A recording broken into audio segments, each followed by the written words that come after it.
एक मुलाकात ऐसी शख्सियतों के साथ जिन्होंने दिया है अपने जीवन को एक नया मुकाम। रूबरू कराएंगे ऐसी कुछ हस्तियों के साथ एक खास शख्सियत के साथ मुलाकात। जयदेव पटेल के साथ नंबर 1 इंडिया न्यूज।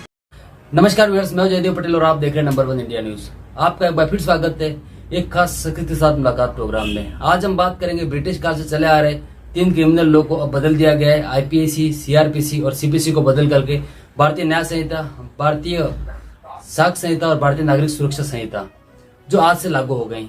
इनके लागू होने से कितना कुछ बदलाव देश में आएगा और ये देश की कितनी बड़ी जरूरत थी, इन तमाम मुद्दों पर बात करने के लिए हमारे साथ खास सामान है असम के राज्यपाल गुलाब सिंह कटारिया। गुलाब सिंह कटारिया जी, आपका बहुत बहुत स्वागत आज हमारे प्रोग्राम में। धन्यवाद आपका जी गुलाब सिंह कटारिया जी, आपसे मेरा पहला सवाल है कि ब्रिटिश काल से चले आ रहे 3 क्रिमिनल लॉ को जो बदला गया और आज से देश में लागू हो गए, ये कितना महत्वपूर्ण कदम है और इसको आप कैसे देखते हैं? देखो, क्या है कि एक तरह से देश की गुलामी के समय में अंग्रेजों के हित के लिए बने हुए कानून से ही हम आजादी के 75 वर्ष तक चलते थे। ये पहला अवसर है कि भारत उन आजादी के कानूनों से निकलकर स्वाभिमान के कानून जो अपने ही देश की जनता के चुने हुए प्रतिनिधियों ने बनाया और जिसे आज से लागू किया है, इससे बड़ा गर्व और सम्मान का दिन और कोई भारत के लिए नहीं हो सकता।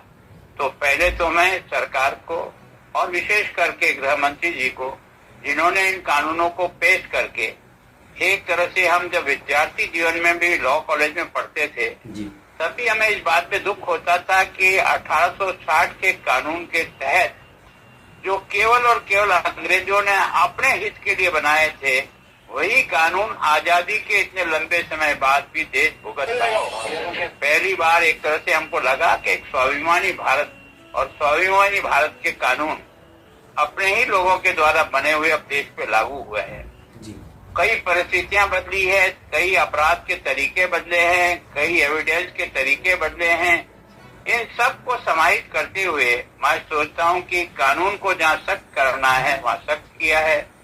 एविडेंस में जो आज की नई जो एक तरह से टेक्निक आई है ना, एक तरह से उन सबको भी इसमें जोड़ा है। मोबाइल इंटरसेक्ट और बाकी सारे तरीकों को जोड़ करके, और मैं सोचता हूँ कि ये जो एफआईआर है वो ऑनलाइन एफआईआर दर्ज करके वास्तव में देश के सामान्य से सामान्य व्यक्ति को भी एक कॉन्फिडेंस दिया है कि वास्तव में वो कहीं भी और किसी भी समय कर सकता है जी। संपूर्ण देश की जेलें जो है ना, वो एक तरह से ऑनलाइन होगी। आज किसी भी क्रिमिनल को ढूंढना चाहे तो उसको उस जेल में आसानी से कौन कहाँ है उसको ढूंढा जा सकता है। मैं सोचता हूँ कि अब कोर्ट के जो फैसले हैं उनको भी, क्योंकि सुप्रीम कोर्ट तो एक ही है इसलिए उसका तो पहले से एक जगह से मिल जाता था, लेकिन जो बाकी विभिन्न राज्यों के हाई कोर्ट और सेशन कोर्ट और बाकी कोर्ट हैं, उनका भी जजमेंट और उनके भी आर्ग्यूमेंट देखना चाहे तो तुरंत देख सकते हैं। इससे भी बड़ा सौभाग्य ये है कि सुनवाई तो हो जाती थी, लेकिन 6-6 महीने तक, साल बाद तक उसके फैसले नहीं लिखे जाते थे। एक तरह से कानून जो है वो होता है जो कानून तुरंत न्याय कर दे। कानून वो नहीं हो सकता है कि जो वर्षों तक गुजार करके मैंने जो मुकदमा दर्ज करा है, मेरी तीसरी पीढ़ी जाकर के उसमें रेवेन्यू केसेस का अगर निर्णय होगा तो उसका अर्थ क्या निकलेगा।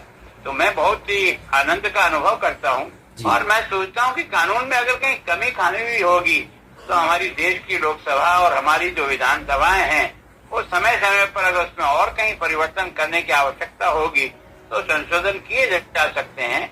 लेकिन कम से कम शुरुआत हुई है जो स्वाभिमान को जगा, और देश के प्रधानमंत्री जी लाल किले से कहा था कि गुलामी के चिन्ह मिटने चाहिए। तो मैं सोचता हूँ सबसे बड़ा जो कानून था उसको आज मिटाया है जी। गुलाब सिंह कटारिया जी, अगर हम बात करते हैं न्याय की, तो न्याय से पहले कहीं न कहीं सबसे पहले आता है फर्स्ट इन्फॉर्मेशन रिपोर्ट यानी एफआईआर। तो एफआईआर के लोग कहीं न कहीं भटकते थे, इस पुलिस स्टेशन ये हमारा क्राइटेरिया नहीं है, दूसरे वाले कहते हैं ये हमारा क्राइटेरिया नहीं है। तो इससे कहीं न कहीं 0 एफआईआर जो लॉन्च किया सरकार ने, या ये कहें गृह मंत्री नए कानून के तहत, तो इससे लोगों को कितनी बड़ी राहत है साहब देखते हैं? देखो, इससे राहत भी मिलेगी और जिनको फर्जी एफआईआर दर्ज करने का शौक पड़ा हुआ है उन लोगों के खिलाफ गलत एफआईआर दर्ज करने की भी कानून में आपको ताकत दी है ताकि उसके खिलाफ भी, ताकि लोग इसका दुरुपयोग नहीं करें। क्योंकि ऐसा नहीं कि ऑनलाइन हुआ जो मर्जी हो जब टाइप किया और डाल दिया और मुकदमों की और एफआईआर की इतनी संख्या बढ़ा दी कि उसकी आरंभ इन्वेस्टिगेशन भी नहीं हो सकता। तो गलत एफआईआर, फालतू एफआईआर लिखवाने वाले लोगों पर भी चेक एंड बैलेंस हुआ जी। गुलाब चंद कटारिया जी, न्यायिक प्रक्रिया को लेकर के अक्सर कहीं न कहीं सवालों के घेरे में खड़े करते थे लोग कि न्याय बहुत देरी से मिलता है, बहुत आराम से मिलता है, हमारी सुनवाई टाइम से नहीं होती है। तो इससे कितना कुछ डिफरेंसेस नजर आएंगे आने वाले समय में नए कानून के तहत? देखो, निश्चित रूप से क्या होगा कि पहले एविडेंस जो होती थी उस एविडेंस के बारे में पुलिस में एविडेंस होती थी, अब वो कुछ बोलता था, लिखते कुछ देख करके और चार्जशीट पेश कर दी जाए।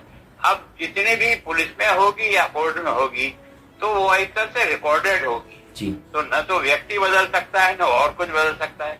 और कुछ लोग ऐसे हैं जो केस को खत्म करने के लिए अंतिम समय में एविडेंस चेंज कर जाते हैं। तो मैं सोचता हूँ उन दोनों एविडेंसों को मिला करके भी पुलिस में उस व्यक्ति ने क्या कहा था वो भी आपके पास रिकॉर्डेड है और आज वो कोर्ट में क्या एविडेंस दे रहा है ये भी रिकॉर्डेड है। अगर वो बिल्कुल ही एविडेंस पक्षद्रोही बन जाता है तो उसके खिलाफ भी कानून कार्रवाई करने का अधिकार देता है। तो मैं सोचता हूँ लोगों को न्याय भी मिलेगा, इंसाफ भी मिलेगा और जहाँ कहीं भी इस एविडेंस एक्ट में अपने को लगेगा कि इसमें और कहीं यहाँ सुधार किया जाए तो मैं सोचता हूँ रास्ता खुला है कि भारत को अपने ही कानून के आधार पर अपनी जनता के साथ न्याय करने का एक रास्ता बनाना। जी। गुलाब चंद कटारिया जी, आपसे मेरा एक आखिरी सवाल है कि कहीं न कहीं ये जो नए कानून आए हैं वो देश को समर्पित है, लेकिन कहीं न कहीं विपक्ष इसका विरोध कर रहा है। विपक्ष का कहना है कि तगलू की फरमान है। देखो, हमारा दुर्भाग्य यह है कि हमारे देश में विरोधी पक्ष है, प्रतिपक्ष होना चाहिए। केवल विरोध करने के लिए विरोध नहीं, अगर वास्तव में उसमें कोई लॉजिकली आपके पास कोई आधार है मुस्तैदी के साथ आप रखना चाहिए। और मैं सोचता हूँ जब हाउस में डिस्कस करते हैं तो पक्ष और प्रतिपक्ष के रूप में करें तो समय पर चाहे सरकार ही क्यों नहीं कानून लाई हो उसको भी उसमें अगर सच्चाई दिखे तो अमेंडमेंट करना और सामने वाले को भी केवल विरोध करने के लिए विरोध नहीं करना चाहिए। जिस जनता के लिए कानून बना रहे हैं वो जनता आपकी भी है और मेरी भी है, पक्ष वालों की भी है, विपक्ष वालों की भी है। मैं सोचता हूँ इस सच्चाई के आधार पर अगर हमारा लोकतंत्र आगे बढ़ेगा तो मैं सोचता हूँ देश को, उस जनता को जिसने हमें और आपको यहाँ तक पहुँचाया, इस पदों पर पहुँचाया है, हम उनके प्रति न्याय कर सकें। जी। गुलाब चंद कटारिया जी, आपने हमारे लिए समय निकाला और महत्वपूर्ण जानकारी हमारा साझा करे उसके लिए आपका बहुत बहुत धन्यवाद। धन्यवाद आपका बहुत। Thank you.